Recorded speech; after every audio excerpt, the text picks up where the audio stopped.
Hello dear viewers, আশা করি তোমরা সবাই ভালোই আছো আর মন নিয়ে পড়াশোনা করছো। তো যাই হোক, আমি তোমাদের সামনে আজকে আরেকটি অঙ্ক নিয়ে এসেছি।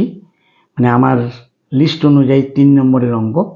সেই 3 নম্বর অঙ্কটিতে বলা হয়েছে যে বিক্রয় মূল্যের উপর 5% লাভ হলে ক্রয় মূল্যের উপর শতকরা লাভ কত। আবার আরেকবার শোনাচ্ছি পড়ে, তোমরা পড়ে নাও। বিক্রয় মূল্যের উপর 5% লাভ হলে ক্রয় মূল্যের উপর শতকরা লাভ কত। তো এইরকম অঙ্ক করার সময় আমি কি বলেছি না, কোন মূল্যের উপর, কি মূল্যের উপর পার্সেন্টেজটা দেওয়া আছে সেটিকে তোমাকে লক্ষ্য রাখতে হবে, আর কি মূল্যের উপর বের করতে বলা হয়েছে সেটিকেও মনে রাখতে হবে। তো এখানে স্পষ্ট লেখা আছে বিক্রয় মূল্যের উপর 5% লাভ। বিক্রয় মূল্যের উপর 5% লাভ, তাহলে বিক্রয় মূল্যের উপর দেওয়া আছে, তাহলে বিক্রয় মূল্যের উপর যদি 5% লাভ দেওয়া থাকে তাহলে বিক্রয় মূল্যটাকে তোমাকে 100 ধরে নিতে হবে। বিক্রয় মূল্যটাকে তোমাকে 100 ধরে নিতে হবে। তাহলে বিক্রয় মূল্য লিখবো আমরা 100। দ্বিতীয় কথা, এই যে 5% লাভ, এই 5% লাভের অর্থ কি না, ক্রয় মূল্য আর বিক্রয় মূল্য দুভাগে আমরা ভাগ করি এরকম অঙ্কগুলি করার সময়। তাহলে এটি হচ্ছে ক্রয় মূল্য, এটি হচ্ছে ক্রয় মূল্য, আর এটি হচ্ছে বিক্রয় মূল্য। এটি হচ্ছে বিক্রয় মূল্য। তাহলে 5% লাভকে আমরা দুভাগে ভাগ করে নিলাম, ক্রয় মূল্য এবং বিক্রয় মূল্য। এখন আমি একটু আগেও বললাম যে বিক্রয় মূল্যের উপর যেহেতু 5% লাভ দেওয়া আছে, অতএব বিক্রয় মূল্যটাকে তুমি 100 টাকা ধরে নাও। বিক্রয় মূল্যটাকে তুমি 100 টাকা ধরে নাও। যে মূল্যের উপর পার্সেন্টেজটা দেওয়া থাকবে লাভের বা ক্ষতির, তাকে তোমাকে সবসময় 100 ধরে নিতে হবে। এখন 5% লাভ এর অর্থ কি, বিক্রয় মূল্য যদি 100 টাকা হয় তাহলে ক্রয় মূল্য কত হতে হবে, 5 টাকা কম হতে হবে না 5 টাকা বেশি হতে হবে, সেটি আগে বুঝে নাও। বিক্রয় মূল্য 100 টাকা হলে ক্রয় মূল্য কত হতে হবে না, লাভ করতে গেলে নিশ্চয়ই ক্রয় মূল্যটা কম হবে, বিক্রয় মূল্যটা বেশি হওয়া চাই।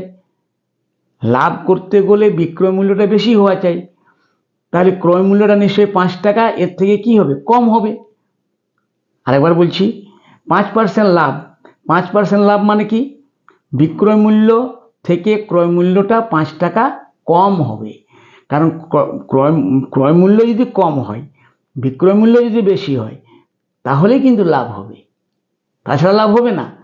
ক্রয় মূল্য কম হওয়া চাই, বিক্রয় মূল্য বেশি হওয়া চাই। কত পার্সেন্ট, 5%, তাহলে 5 টাকা কম হবে। তাহলে বিক্রয় মূল্য যদি 100 টাকা হয় তাহলে ক্রয় মূল্য হবে 100 থেকে 5 টাকা কম, মানে 95 টাকা। এখন আমরা বলতে পারি যে বিক্রয় মূল্য 100 টাকার উপর লাভ 5 টাকা, এদিকে আমরা বলতে পারি ক্রয় মূল্য 95 টাকার উপর লাভ 5 টাকা। একই জিনিস, বিক্রয় মূল্য 100 টাকার উপর লাভ 5 টাকা, ক্রয় মূল্য 95 টাকার উপর লাভ 5 টাকা। তাহলে ক্রয় মূল্যের উপর শতকরা লাভ বের করতে বলা হয়েছে। তাহলে ক্রয় মূল্য 95 টাকার উপর যদি লাভ 5 টাকা হয়, তাহলে ক্রয় মূল্য 100 টাকার উপর লাভ কত সেটি বের করতে বলা হয়েছে। তাহলে আমরা ঐকিক নিয়মের সাহায্যে আমরা খুব সহজে করে নিতে পারি। এরপর আমরা লিখতে পারি 95 টাকায় লাভ সমান 5 টাকা। তাহলে 1 টাকায় লাভ কত না, 5-এর 95 টাকা। তাহলে 100 টাকায় লাভ কত না, 100 টাকায় লাভ হবে সমান 5-এর 95 গুণিত 100। তাহলে কত হলো, 5 আর 95 যদি আমরা কেটে দিই তাহলে 5 একে 5 আর 5 19-এ 95 সমান কত হয়ে গেল, 100-এর 19।